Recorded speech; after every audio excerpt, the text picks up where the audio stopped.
Well, good afternoon, everybody, and welcome to today's WEConnect International webinar.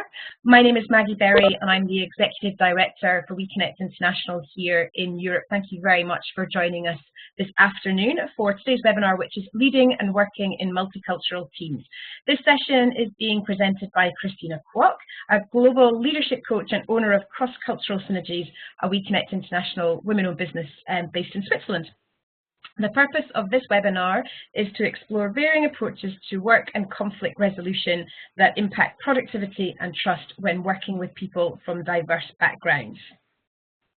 Before branching out into intercultural skills training, our presenter, Christina, worked for multinational companies in the oil and gas, energy, insurance and building industries, and has a broad multicultural exposure to life on 3 continents. She grew up in a multicultural society composed of Malays, Chinese and Indians, and can relate easily to the meaning of cross-cultures in its deeper sense. She's currently working with senior managers at a couple of Swiss manufacturing firms that have factories around the world and a joint venture operation in China, and she's helping them to develop intercultural communication skills for doing business internationally, as well as for managing the operations in China. To keep background noise, I'm going to have all the participants on mute. Christina's going to talk for about 40 to 45 minutes, but you can use the chat functionality to ask any questions that you might have. You can ask questions as we're going along, and there'll be time for Q&A at the end as well. This session is being recorded, so you will be able to listen back to it again. So Christina, thank you very much for presenting for us today. I am going to pass the presenter rights over to you, and you're welcome to start. Thank you very much. Christina, the floor is yours. Thank you, Maggie, for the kind introduction. Would it surprise you to know that 70 to 90% of mergers and acquisitions fail due to culture shock? People and cultural factors don't show up on the balance sheet, so they're often neglected in the rush to integrate operational and logistical components. Managing these intangible assets, however, as well as the tangible assets like financial and IT systems, is critical to the success of any merger and acquisition. Good afternoon, everyone. I'm really excited to be here today to share with you some insights on intercultural communication. Whether you work on an international project team that is co-located or virtual, or you do business with foreign customers, joint venture partners, suppliers, or you're helping to integrate refugees in your community. We're going to get into a discussion about how culture affects all of us for about 40 minutes. Then we'll have a Q&A for about 15 minutes, and I'd like to wrap up with some concluding statements in the last 5 minutes. So I hope to stimulate reflections as to what culture means to each of us, how that impacts the way we approach work, take decisions, build trust with colleagues from diverse backgrounds, so as to promote greater productivity and drive performance in diverse teams, which have been proven to exceed that of homogeneous teams when managed properly. There are many ways to look at culture, but the most influential way is to look at case studies and critical incidents in an intercultural context. So that's what we'll be doing. First off, right from the word go, let's take a look at greetings, the moment when crucial first impressions are made. How do people greet each other in an international setting? The scene here being the International Arrivals Hall at an airport. Do you immediately know the best way to greet a foreign counterpart you're meeting for the first time? You can see there's some questions in people's minds from the thought bubbles. Some hesitation, puzzlement, nervousness, space intrusion. Because greetings across cultures can take several forms. You've probably heard of the book by the title Kiss, Bow, or Shake Hands by Terry Morrison on how business etiquette varies around the world, which gives a broad overview covering over 60 countries. So that's something to bear in mind already. Do your homework, research the cultures you're going to have primary contact with on a regular basis. Now let's do an icebreaker. We'll take a look at your attitude towards time, because time is seen in a particularly different light by Eastern and Western cultures. Even within these groupings, there are dissimilar aspects from country to country and in country too. In the Western Hemisphere itself, the US and Mexico employ time in diametrically opposed ways that cause a lot of frayed nerves between the two peoples.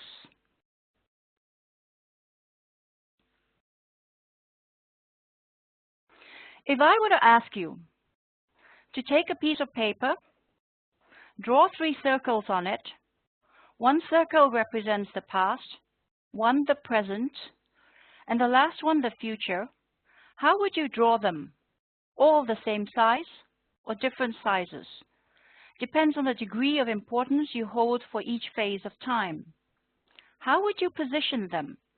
Sequentially in a straight line from left to right, or in a circle? Take a minute to reflect on this. Scribble on your notepad if you like. See how your drawing would look. Then type in a comment in the chat for me, please.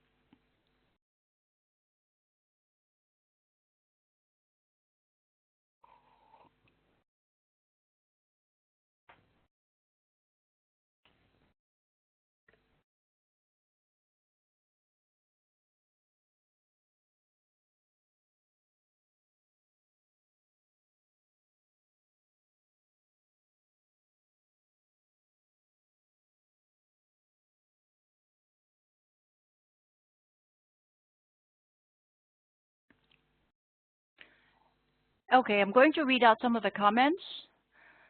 One person says all same size, across from left to right. Linear, but with present being the biggest. Next one says they're in a row for me, same size. From left to right, past, present, future. Okay, good, thanks. Whenever I do this in a face-to-face training context, I get all kinds of variations. I'll show you a couple of the more common examples. Here's one of them. How you drew the circles, size them, and position them tells a lot about your attitude towards time, which is conditioned by how you grew up, your primary culture, where you subsequently lived, whether you went abroad, where you worked, so organizational culture may come in, and the life experiences you have accumulated. So here's one example of people who see time as a straight line or a linear sequence. What is past, can't do much about it. The present and the immediate future is what counts. This is especially true if the present and future circles are sized larger than the past circle.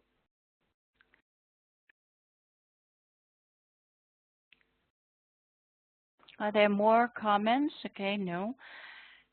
So that's interesting. Quite a number of people here, about 5 or 6 people have commented that yes, they have this linear orientation towards time. So I'm going to use this icebreaker to expand into a bigger discussion about differences in time per session. Let's look at what this linear time means.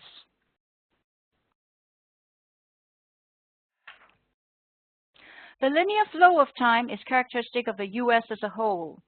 Now, this is a generalization I'm making to get across the existence of varying views of time. It's not intended to stereotype everyone, to say that all Americans have a linear concept of time. It's something you have to test out yourself when interacting with say, an American. So here time is money, time is precious. Time is a scarce commodity, so it's not to be wasted. People do things in a linear fashion, fully concentrating on each task, moving on to B, task B, only after A has been completed, and so on, as illustrated in the right diagram. Now, the Americans are not the only ones who sanctify timekeeping. It is practically a religion in Switzerland and Germany too. For Switzerland, where I live, the well-known Swiss watchmaking industry and our public transport network with planes, buses and trains leaving on the dot can both bear testimony to this fact. Everything is exactly calculated and predicted. These countries, along with Britain, the Anglo-Saxon world in general, the Netherlands, Austria and Scandinavia, have a linear vision of time and action. These groups are also known as monochronic. That is, they prefer to do only one thing at a time. Deadlines and punctuality are important. Time management is an essential skill. They think that in this way they get more things done more efficiently. The harder you work, the more successful you are because time is money. Now, this idea might carry much less weight, though, in, say, class-conscious Britain, Southern Europe, or an Asian country, where authority, privilege, and birthright negate the theory at every turn. For me personally, a distinct example of monochronic behavior where I live in Switzerland, if I enter a shop with a Swiss-trained salesperson who's alone at the counter, he'll take care of one customer at a time. He may stay with the same customer for 5, 10, or 15 minutes. He won't finish with a customer. He'll finish with this customer before moving on to the next customer, which gets someone like me a bit impatient. You can tell this is not the time orientation I subscribe to. And then there are those with a cyclic view of time. Here it's a much more philosophical approach, an approach that posits that it is not the human being that controls time, but the cycle of life itself that controls people and human activity. These cultures hold the position that human beings must live in harmony with nature because they are subservient to cyclical events. This is also a belief of cultures that believe in rebirth, for instance, so Hinduism and Buddhism. Did anyone have this orientation in the comments? Let's take a look. I juggle on priority, utilizing time elastically to fit what can be done in a specific period. Okay, good.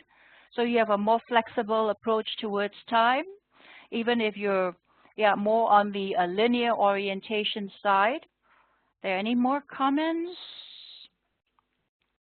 Okay, let's see how cyclic time works. This is predominantly an Oriental time frame. Instead of tackling problems immediately in sequential fashion, people circle around them for a few days, as you can see, as seen in the starting point there of the round circle where all the tasks are. So they circle around them for a few days or weeks before committing themselves. After suitable reflection, tasks A, D, and F is deemed worthy of pursuing.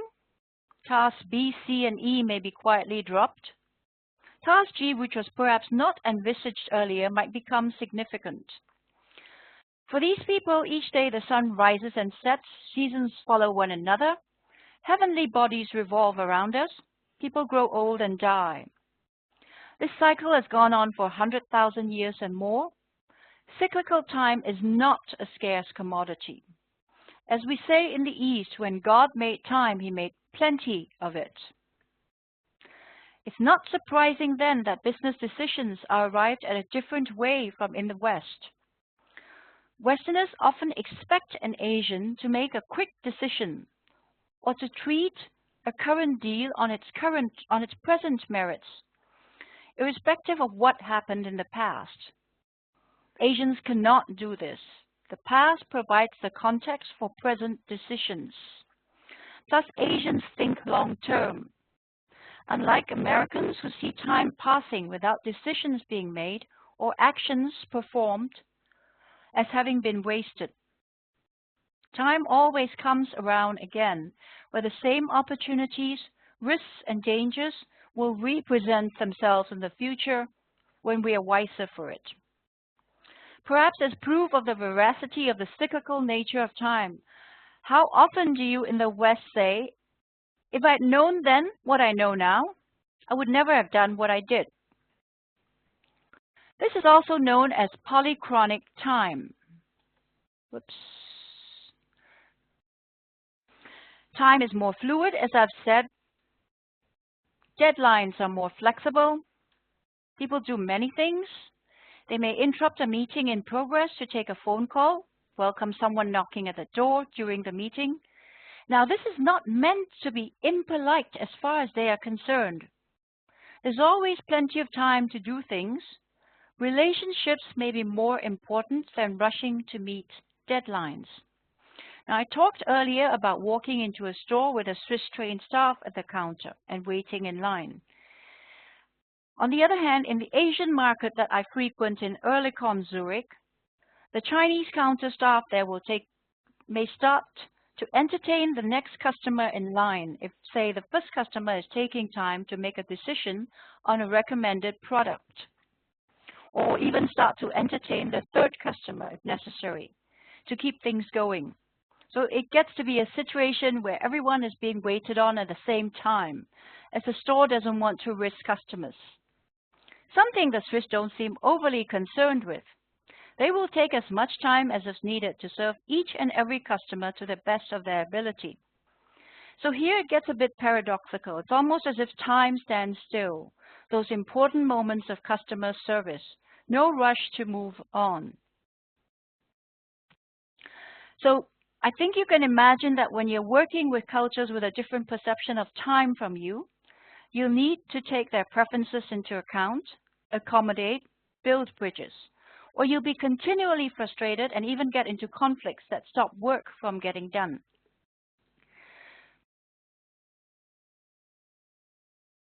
Sorry, let me slip back a minute. So how do we bridge? If you're monochronic working with polychronics, don't rush polychronic folks about decisions because for them there's always plenty of time.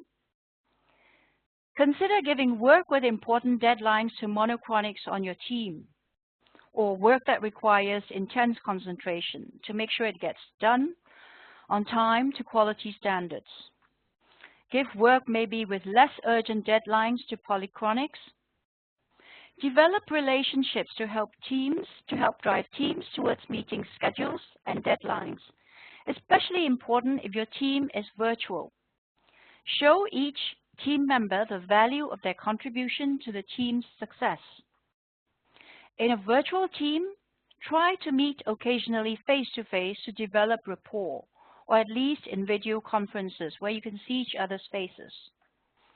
Build in small talk about the weather, vacations, etc. to bond team members. I'll get now more into the meat of things. Here's an outline of my presentation. First, we'll look at why a well-known international merger, that of BMW Rover, failed. Then we'll look at what happens when a man goes to his doctor to get a health certificate for insurance purposes. Lastly, we still have time, why an employee in Hong Kong is taken aback by a suggestion his British manager makes at his annual performance evaluation. We'll start off with first with a case study of the BMW Rover merger. So here I want to hark back to my opening line, about 90% of mergers failing due to culture shock. This is a very good case in point. So, German car manufacturer buys a UK car manufacturer. We'll see how organizational culture, cross-cultural issues, and cultural differences came together to shape the success, or in this case, the failure of this ambitious project. BMW acquired the UK's group, Rover Group, in 1994 for £1.7 billion. The rationale behind this? They needed to produce 2 million cars a year to survive, so they had to acquire a mass producer which used Japanese production methods for significant cost advantage. They wanted to expand their range of offerings in the area of front-wheel drive and four-wheel drive technology, so they could have the proper market size and geographical presence. They were also feeling threatened by Daimler, who was wooing Chrysler around the same time.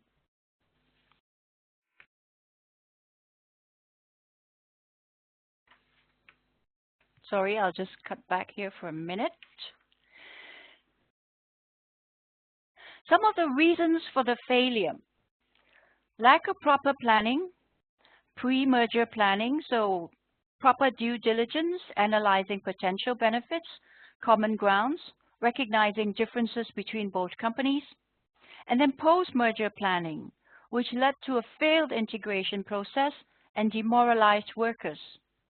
There were linguistic differences which created a lack of communication, again delaying the integration process, and I'll get into that in a moment.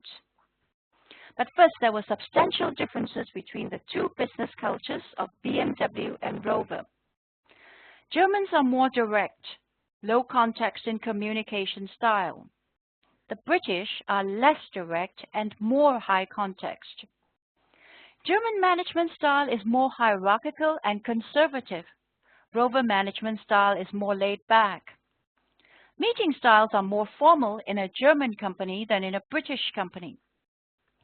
Decision-making style at BMW was more top-down, compared to Rover's, which was more consensus-based. Leadership style at BMW was dictatorial, compared to Rover's, which was more consultative. After 6 long years, BMW finally sold Rover to Phoenix Consortium for the royal sum of £10. Looking at the slide here, the statements on the slide in English and German pretty well sum up what went wrong, and I'll be asking you for your input about that. Coming back to the linguistic differences, BMW top management were fluent in English, but not their middle managers and engineers. Let's now take a look at some of the statements made by managers on both sides of the fence. See how you relate to them. Type in some comments for me, please. Here's what the Germans said about the British.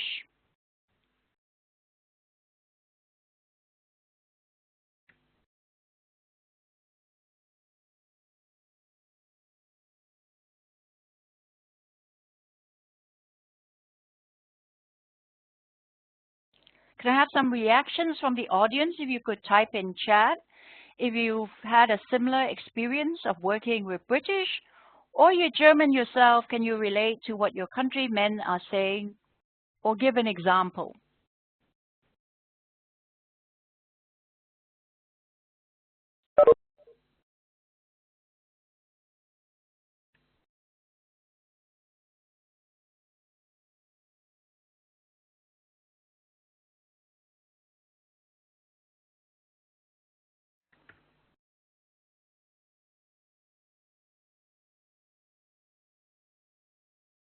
As a British worker, I've heard similar feedback from German colleagues.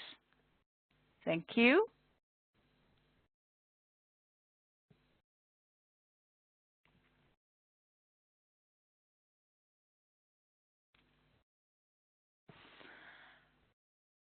Okay, I'll go on to what British managers said about working with the Germans. Again, please type in a reaction if you have one.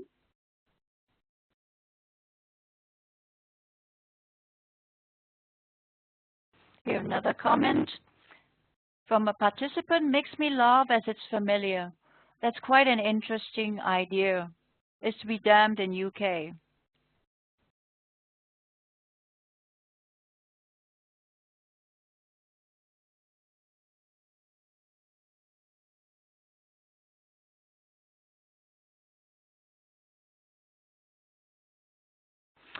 Okay, are Germans ruder than the British? Are Britons more dishonest than Germans? Well, serious academic research has been done on both sides of the North Sea, as you can imagine. Some of the research here. Britons can get taken aback by the directness of Germans. Germans get really annoyed when Britons, and sometimes Americans, in an effort to appear friendly, make small talk, say things they don't really mean. Things like, it's nice to meet you, or come by for supper one evening. From a German perspective, this is uncomfortably close to deceit.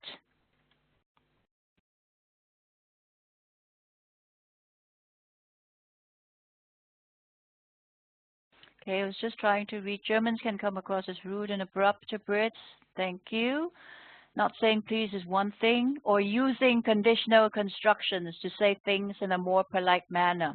Yes, that points very well to the part about Germans speak excellent English, but may have more difficulty understanding the language or using the polite or indirect expressions to make requests. Thank you.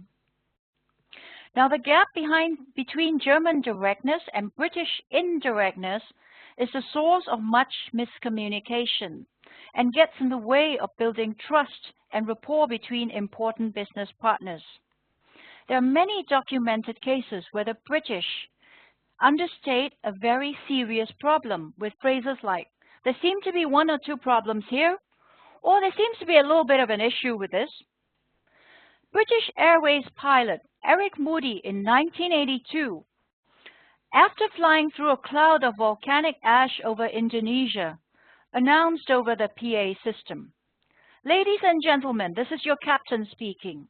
We have a small problem. All 4 engines have stopped. We are doing our damnedest to get them going again. I trust you're not in too much distress."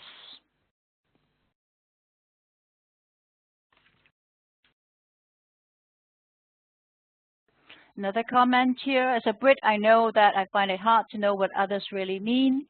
So not surprised other cultures find it hard. Yes, thank you very much. What's your reaction to this? Small talk does not exist in the German language. Things like talking about the weather, asking about someone's well-being. This expression is simply ignored when English texts are translated into German because there's no translation. Would German speakers like to comment on this?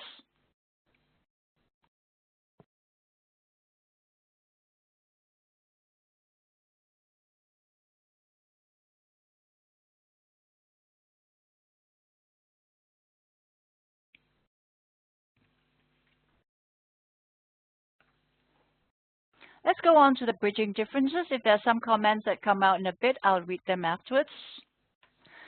So, how about bridging strategies? You can see the monumental task ahead. Both sides need to be aware of their differences and take steps to adapt. The British need to understand that the Germans don't mean to be rude when they point out mistakes in a report or say something like, "That presentation was awful." Germans need to learn to read between the lines when communicating with Britons, who are masters of nuanced language and euphemisms. British culture, while less high context than, say, Asian culture, is more high context than German culture. Rover was a dog of a company, but the Germans didn't realize this until it was too late, because Rover managers communicated the problems in a more subtle way. Here's a little exercise I'd like you to do for me.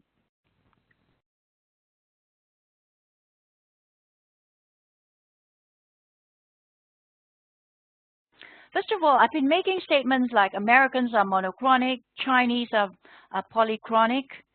I'm saying this with a generous dose of generalization. I hope you realize this. These statements are backed up by a lot of academic and empirical research. So I want to step back for a moment now to remind you about the dangers of stereotyping national groups or certain cultural or ethnic groups, or assuming that individuals within a particular group are all the same. We should never assume that all Americans are like this or all Mexicans are like that. At the end of the day, you have to get to know the individual to check out whether your assumptions based on your research about a group are valid or not for that individual. Because when we interact, we deal with individuals, never with groups. So let's see in the comments if you've got any stereotype to share with us.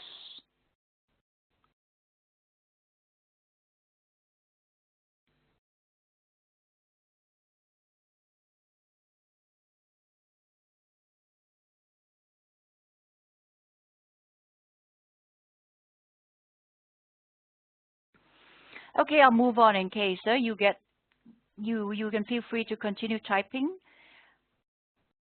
What I'd like to do is share the one I have here. It always brings a smile to my face because we know there's so much truth in it, and yet we all also know the dangers of overgeneralization. What is heaven?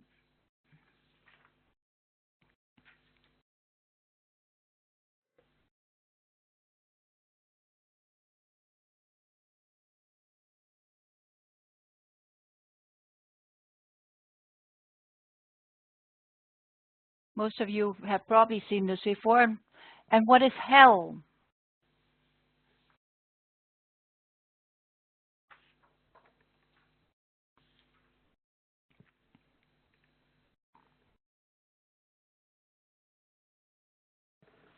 Got something now. Americans are overly confident and speak loudly. Which is an American myself who has lived in the UK for 20 years, I can say is actually often true. Thank you. I think it's from Suzanne Doyle Morris. Thank you, Suzanne. Moving on. And here's a little a link to a great video that Maggie will send you at the end of this webinar because we can't watch it here, of how stereotypes cut both ways. It's hilarious with several messages inside. A white American male is jogging. He comes across an Asian American woman stretching. He makes small talk. He's surprised that she doesn't have a foreign accent. Finds out she's third-generation Korean. He gets into a bunch of stereotypical language about teriyaki, which, by the way, isn't even Korean, and kimchi, which is, that irritates her. She turns the tables on him. This is a must-watch. Okay, so now we'll get into the next item on the agenda, getting a health certificate for insurance. Here we'll explore the principle of universalism versus particularism. But first we'll go through an exercise and then we'll talk about what that means after. So here you see a slightly overweight man in the waiting room of the doctor's office. Doctor is someone he's known for some years as a personal friend. Here's the situation, and I'd like you to type in your comments.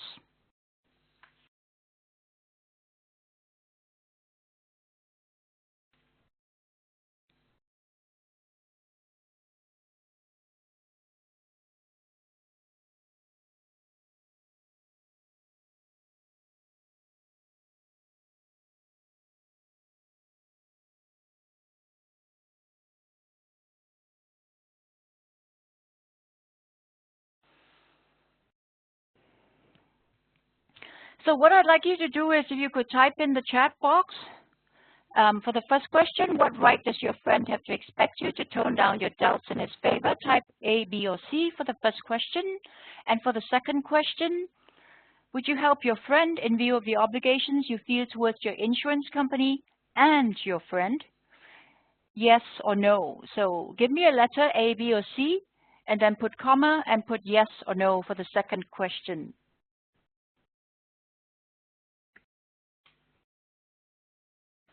Okay, we've got Kerry George saying C, he has no right. Suzanne Doyle says he has some right. And yes, you would help him. Noreen says, whoops, lost that.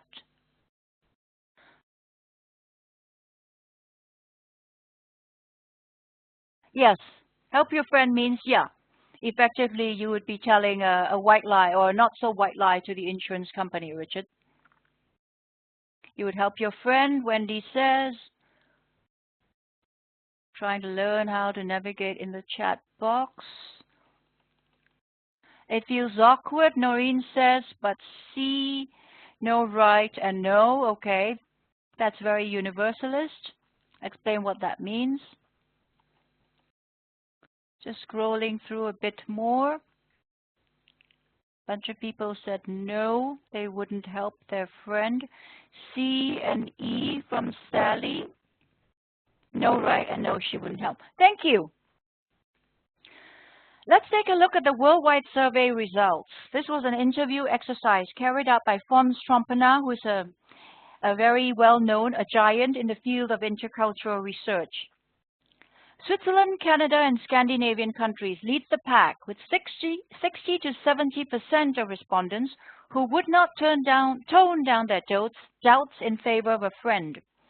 These are societies with a universalist orientation. The rules apply to everyone. In Russia, Bulgaria, Egypt, Venezuela, less than 40% of respondents would not tone down their doubts in favor of a friend, i.e. more than 50% of these respondents would tone down their doubts to help a friend. And these are societies with a particularist orientation. Loyalty to a friend counts more than an abstract principle. Let's take a look at both sides of the spectrum in more detail.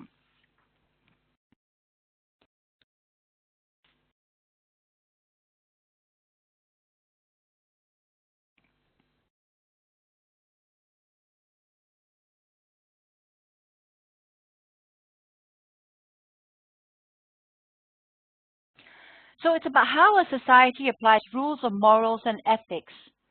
In a universal society, rules are for everyone. Legal contracts are to be enforced.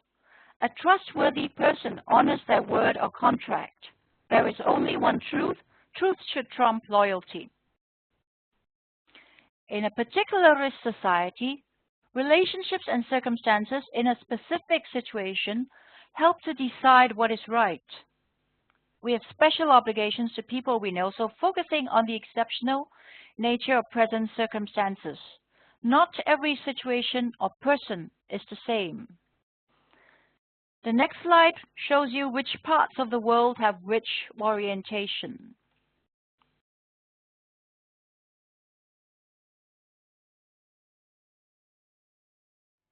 So universalism is common in the US, UK, Western Europe. Particularism in Asia, Latin America, Russia, and I haven't included that, but I would say it's true for Middle East as well as Africa. You can see right away the potential for conflict in international business. Legal contracts are readily drawn up in universalist cultures. A trustworthy person is one who honors their word or contract. There's only one truth or reality. A deal's a deal. Legal contracts are readily modified in particularist cultures. A trustworthy person is one who honors the reality that circumstances change. There are several perspectives to reality, but a commitment to relationship is what should guide decisions. How can we bridge these differences?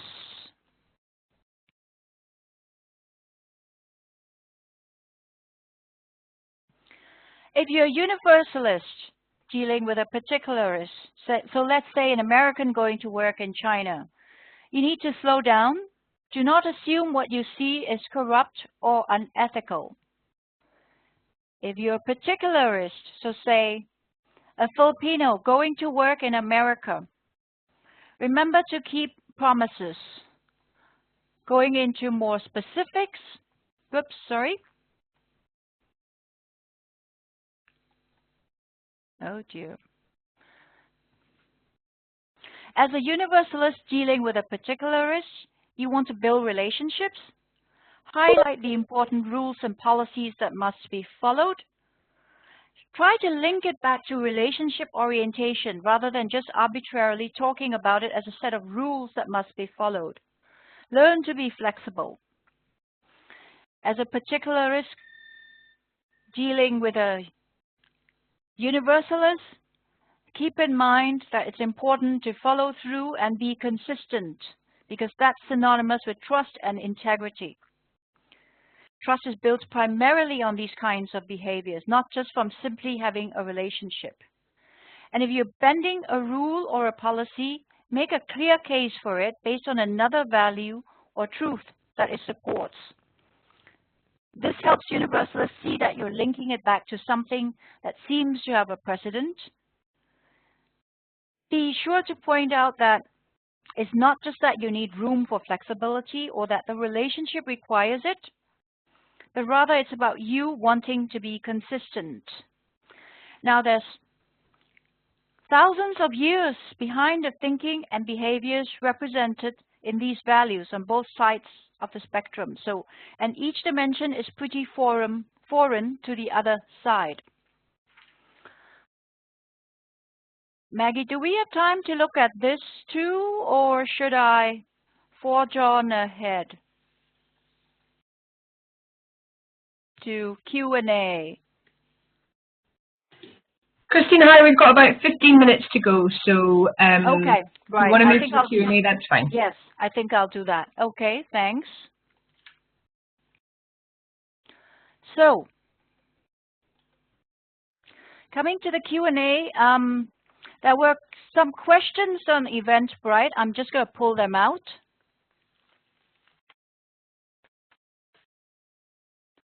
And I've got to find them now. Christina, okay. Hi, I've got the questions here, so yes. if I maybe start with a couple of them. You. So thank you to everybody who did post a couple of questions when you were registering for the event, and we wanted to cover them just now before the end. But Christina, if we start from one that Noreen asked, which is about instilling best practices across borders with teams that may not all be as up to speed or effective in their communications. Do you have any advice for Noreen around that? So working with teams with different levels of skills. Thanks, Maggie. Yes, I imagine that you're talking about virtual teams. I would say regardless of whether you have direct or indirect styles on your team, you probably have a mixture. You need to be very explicit in your communication about deliverables, scope, work roles, deadlines, milestones. You need a team charter where everything is spelled out explicitly. I would say you also need a ground rules template in place for how members will communicate with each other, their response times. You need to evaluate the suitability of different channels of communication, when to use what for what kind of request and context. So you're evaluating when to use email, phone, text, chatting, video, group messaging, and you should also have an emergency channel in place for urgent stuff.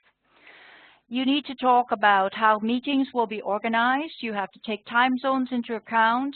You need to circulate agendas well ahead of time. Decide who is going to lead each meeting, and then certain rules and pointers for encouraging active participation in case the indirect members of the team tend to contribute less. Then you need to figure out how to share and store files, how to handle sensitive information. I would say you also need to make sure you start meetings or even documents that you write with clearly stated main points. You need to provide a lot of detail in plain English to cater to the non-native English speakers. You need to make sure that everyone understands what your expectations are and show how each person contributes to the overall success of the team. Maggie? Thanks, Christina. That's all really useful. And then we had also a question from Wendy Christie, which is when you're working with people from many different cultures, we're often faced with behaviours which may on the surface appear rude. And how do we help people to get past that? Thank you, Maggie. Yes, we certainly saw some instance of this behavior in the BMW Rover merger we talked about, we discussed. I would say one of the things you can do is you can do a team profiling of personalities and cultural orientation. For personalities, that's Myers-Briggs profile, for instance. For cultural orientation, Maggie will send you a link to an online profiling tool at the end of this presentation, where it takes into account certain aspects of personality as well as where you stand on various cultural stances or positions. So you need to profile everybody, you need to put that on a map and sensitize all team members to the different styles of communication. Some coaching may be necessary to help people not get too sensitive about direct comments from another team member. Or you may need to coach people who get frustrated with indirect comments about the exact status of a project, for instance.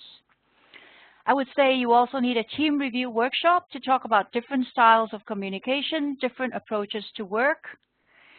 There's also a very useful article from Harvard Business Review, How to Preempt Team Conflict. You can look that up or you can send me an email, where you encourage everyone to begin statements in a session with, in my world, or questions with, in your world.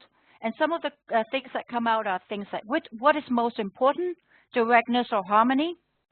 What's more important, the big picture or the details?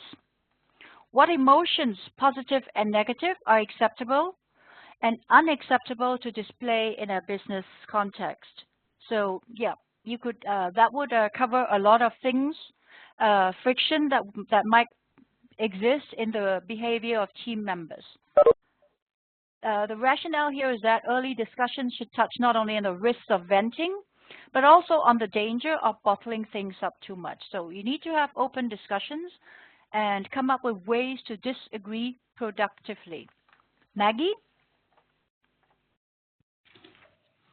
Thanks, Christina. I can see that Nori's made a comment around your suggestions around the templates and the formats and the documentation. And Nori, I hope that final point maybe that Christina's just made about maybe agreeing up front about what are the best ways to communicate between everybody is useful. And I know that Noreen, you'd also asked about best way around working with multicultural millennials.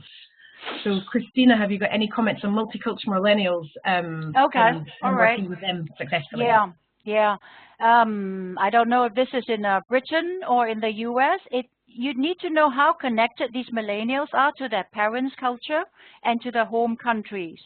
Yeah, so I would think you would need general intercultural training so as to develop, help them develop an international style of communication that fits various contexts. If you have just 2 or 3 cultures on the team, yeah, you could research these cultures and do some training around it. But if there are like 10 or 20 cultures on the team, you may just need to do in general training that helps people to develop an international style of communication. And then I don't know if there are baby boomers on the team that need to work with these millennials. They would need to understand the different working styles and expectations of millennials, or both sides have to understand the other. The research is that millennials love training with an interactive format. They're obsessed with digital tools, with mobile devices.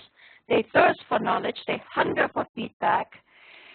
And they crave instant gratification. After all, they're digital natives. So let's say, excuse me, if you had a long-term project, for instance, you might consider breaking up into several short-term projects that you give to them so that they can finish in a couple of months and feel a strong sense of immediate satisfaction instead of just dumping one big long-term project on them, that sort of thing. Maggie? Thanks, Christina. And then the final question that was asked in advance was around just some advice around market entry for Africa. And I know that you and I spoke about this. Africa isn't necessarily one of your core focus countries, but you did have just a few points to share around market entry opportunities for Africa. And then that's it on the questions that have been asked in advance. Thanks. Thanks, Maggie. Okay, so market entry opportunities for Africa. Yeah, as Maggie said, I'm not a specialist there, but I would say just looking at the cultural dimensions there, I can imagine that you would be looking at cultures with high power distance, so hierarchy, bureaucracy is a characteristic. Staff may not want to contradict managers at meetings, may not want to point out if something is wrong. You've got to deal with that.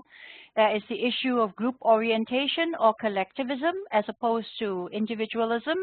There will be particularism, to contend with, indirect communication, not to mention polychronic time. So a lot of dimensions in contrast to Western European cultures.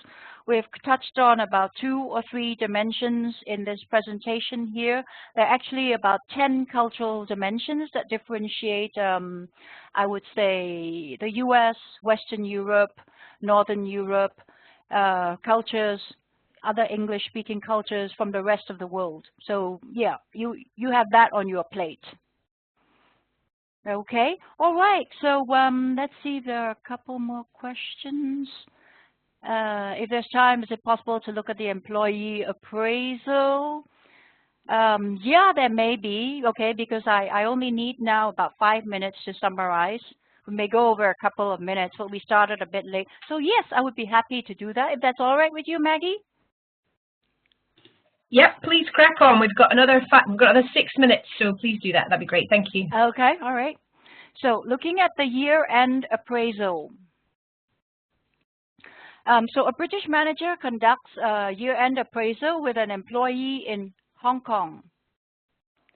Sorry, let me get back to there.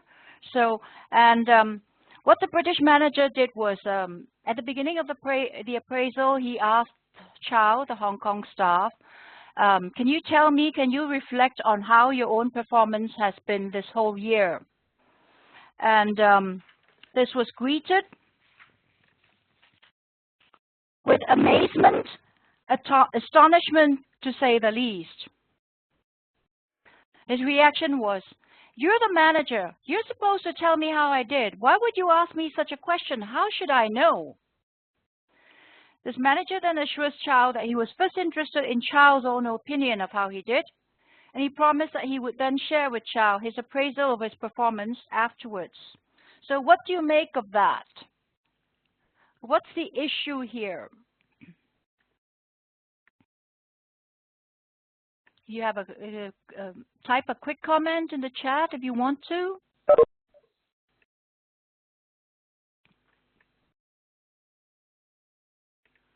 Okay. British appraisal tends to be more participative, to place greater emphasis on discussing objectives, personal development, and career plans, which of course involves a good bit of self-reflection. Chow is clearly not used to this because in Asia, in Hong Kong, appraisals tend to be more directive, and respondents often perceive a higher level of so-called negative appraiser behavior. It's more about what you did wrong all year round and then perhaps some suggestions for improvement. They don't really ask the employee for his own feedback. So some of the a likely bridging strategy, if you wanted the employee to be more forthcoming in the future, you need some coaching. Help him to recognize that he can participate actively in his personal and career development, that he could be more proactive, exercise more personal initiative on things that can be done instead of waiting to be told. So that's an instance here of, high power distance, as I've mentioned. Employees defer to their bosses, not like European culture where an employee can feel free to disagree with the boss or to tell him if he said something wrong. Asian employees are much less likely to do that. So I'd like to move on now to my closing. Oh, I see something here. I think it's important for employees to have input on how well they think they're doing. Absolutely. Sandy, thank you. However, I don't currently line manage anyone from Asia. So something to tuck in the back of your brain to bear in mind when you do. So I'd like to ask you a quick question because I have a minute before I need to get into my concluding statements. Can you tell me what your takeaway might be? What is one thing you might be eager to try out when you get back to your desk in the next couple of days? Give me some feedback here on how I'm doing, or whether I've left you anything useful. Okay, Maggie just put in the chat, I have 2 minutes left. Okay, all right. Moving right along then.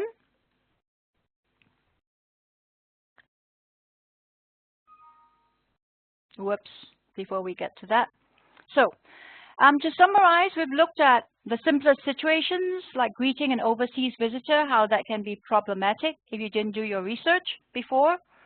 We did an icebreaker about attitudes towards time, which then expanded into a detailed discussion about monochronic versus polychronic time. Very important to bear in mind.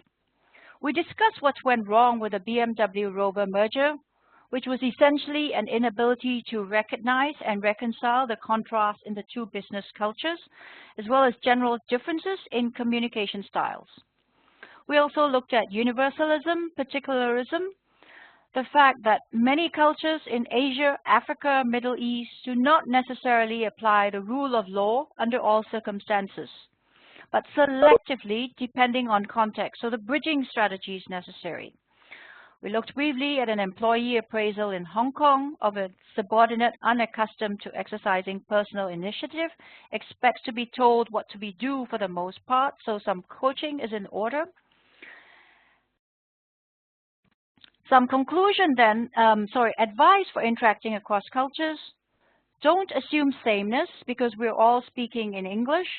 English is now the lingua franca in international business, but we all attach different associations and meanings to the words and phrases we use. Reference the Germans using English with rover managers. And me personally, although I've used English from the age of 6, the words and expressions I use to describe situations, I've noticed they do vary from what a mother tongue speaker might use. And not forgetting the variety of Englishes too in Australia, New Zealand, South Africa, US, UK English. Yeah, so all the differences there. The second point I want to make is familiar behaviors may have different meanings, such as a smile. It doesn't necessarily mean I agree, or a yes does not necessarily mean yes, I agree and I will do what you have stated or suggested. It's part of indirect communication. Thirdly, do your homework. Research the target cultures of your key business partners. Recognize that what is perceived as negative in your culture may be the norm in other cultures with a lot of rationale behind it. So, my last concluding statement, culture is not an HR issue. It is a business issue, which 70% of companies fail to prioritize. Whether you work on an international project team or you do business with foreign customers, joint venture partners, suppliers, or helping to integrate refugees in your community, developing cultural intelligence will help you break through barriers to building trust-based relationships. The sooner you as a company focus on this precious class of human assets, the sooner you give yourself an unfair advantage over the competition. And I'd just like to point to what's next. So at the end of this webinar, Maggie will send out the recording to you. She will include an 8-polls guide for cultural intelligence. This is a tool which gives you tips on how to assess and improve your cultural intelligence by getting feedback from other leaders who are different from you. Helps you to measure and grow your cultural intelligence through time. She will also send you a link to an online cultural profile by Erin Meyer, professor at INSEAD, where you get to see where you stand along 8 dimensions at the cognitive, relational, and behavioral level, where culture gaps are most common. You'll also get the video link to the stereotype that I talk about. In addition, I'm offering a free 30-minute Skype consultation for the first 6 people who contact me on issues you're experiencing working with business partners across borders. Make sure you type in a free 30-minute Skype in your email subject line so that it doesn't get confused with other questions that might come into things I've addressed. And I'm also offering special leadership coaching through Skype to WEConnect international members only at a rate of 150 euros an hour. The normal price is 350 euros an hour. And this offer is valid until the end of April. Again, for you to talk through challenges and obstacles you're facing in your global business. That's pretty much it from me, Maggie. Christina, thank you very much. I know we're just over a few minutes at the end, but there was so many different things to cover in this session, and that is the way with so many of the webinars that we do. There's always just so much good stuff to share. I will share all of these follow-on points with everybody who's dialed in, and for those people who weren't able to join live. And I just want to say thank you so much for presenting for us. I think looking at some of the comments, I think one of the most interesting things for people was the concept of time and the different ways that people perceive time. I think people found that to be a very useful point earlier on in the hour, so thank you very much.